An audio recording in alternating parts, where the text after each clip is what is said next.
And let's celebrate, guys.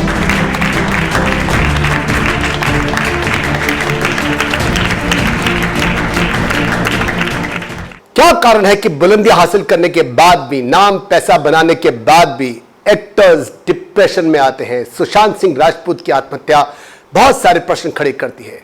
कोई शक नहीं कि सुशांत ने डिप्रेशन में आकर के खुदकुशी की है।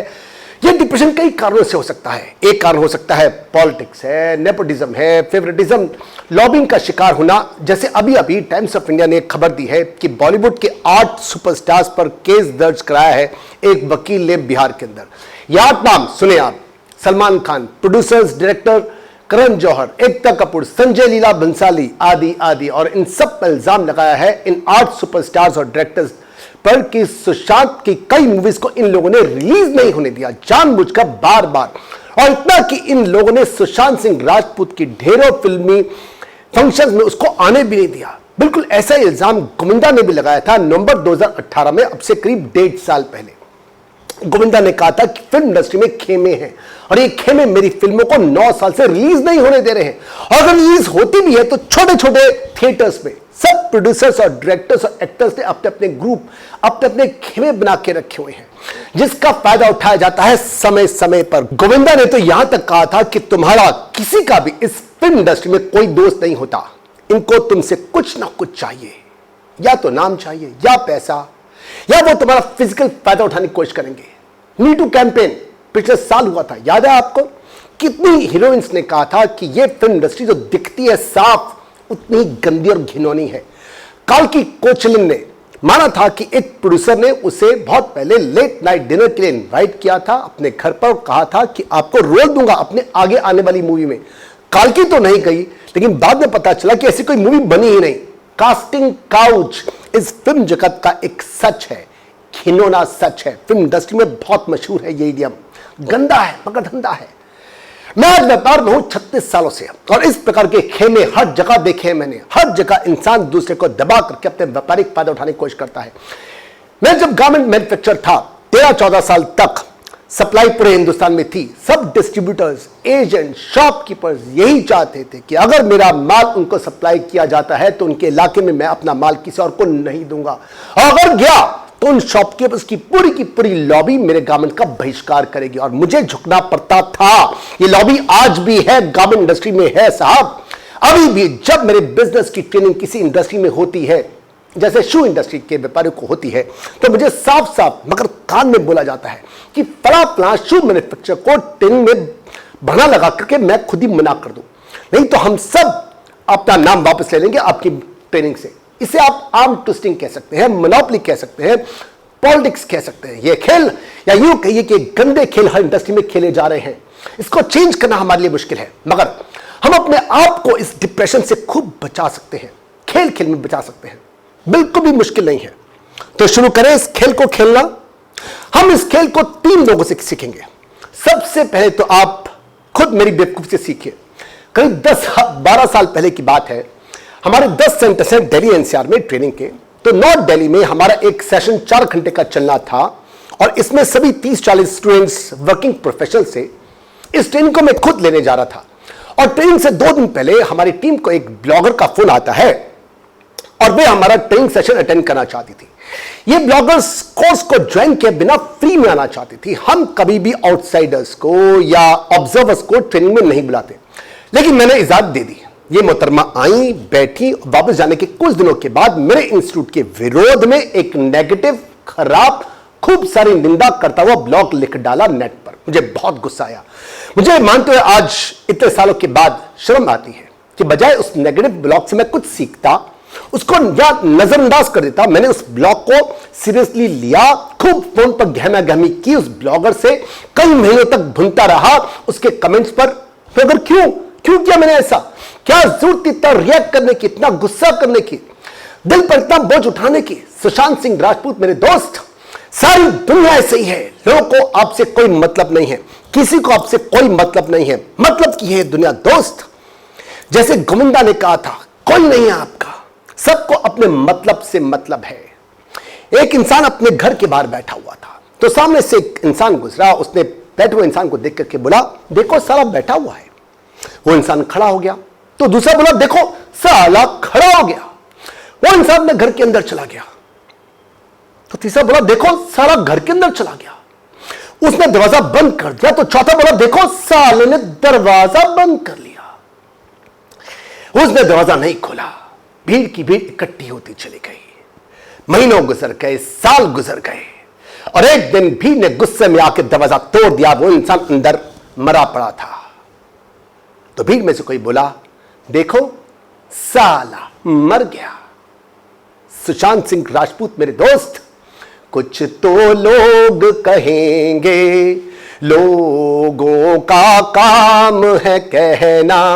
यह दुनिया बहुत मतलबी है, किसी को सुशांत ना आपकी पड़ी है और ना मेरी पड़ी है। यहां सब के सब अपने मतलब के लिए आते हैं, अपने बारे में सोचते हैं। सुबह से दोपहर तक, दोपहर से शाम तक, और शाम से लेकर रात तक, और रात से लेकर फिर सुबह तक, सबको अपनी पड़ी है। हम सब हमाम में नंगे हैं। क्या सोचते हो सुशांत, जितने भी लोग आपकी मौत का गम कर रहे हैं, अगर इन सब को एक हल्का सा भी सिर में दर्द हुआ तो किसको आपको लगता है ये ज्यादा तवज्जो, ज्यादा महत्व देंगे, अपने सिर के दर्द को या आपकी मौत को? पूछो दोस्त, पूछो अपने आप से।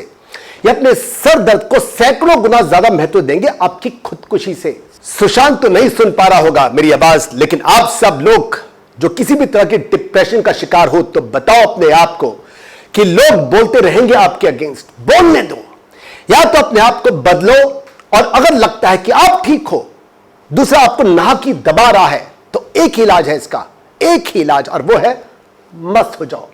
मस्त रहा मस्ती में, आग लगे बस्ती में। तो पहला सबक है, किसी बात को बहुत ज्यादा दिल से मत लगाओ। हम किसी को भी अपने आप को क्रिटिसाइज करने से रोक तो नहीं सकते, मगर अपने आप को उस सिचुएशन से, परेशानी से बाहर जरूर निकाल सकते हैं।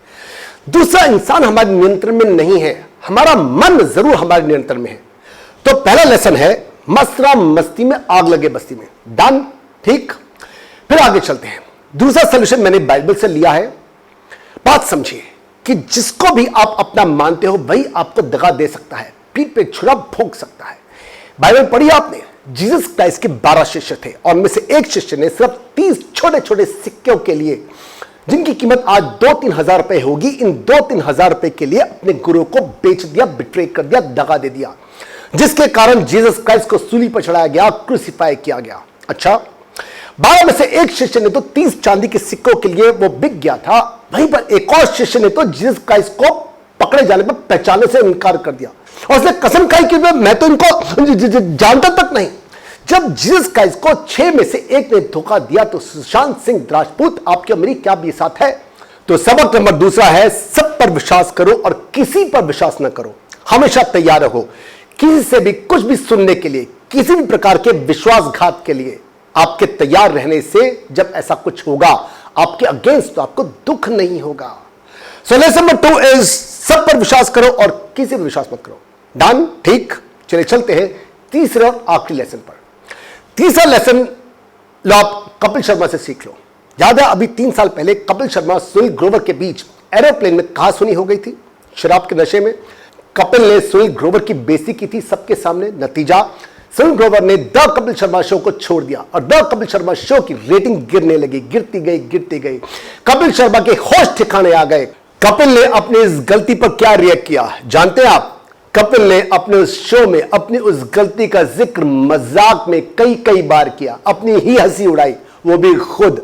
लाफ इट आउट मैन, अपना मजाक खुद बनाओ, दुनिया कभी कुछ गलत नहीं बोलेगी आपके अगेंस्ट। मेरा एक स्टूडेंट है, बहुत मोटा है, और जब भी कोई उसको कहता है बे मोटे किस चक्की का खाता है, मेरा स्टूडेंट बुरा मानने की जगह हंसी उड़ाता है खुद उनके साथ मिल करके अपनी, और जवाब देता है यार ससुराल की चक्की है, सब कुछ फ्री में मिलता है ना। Play yourself down.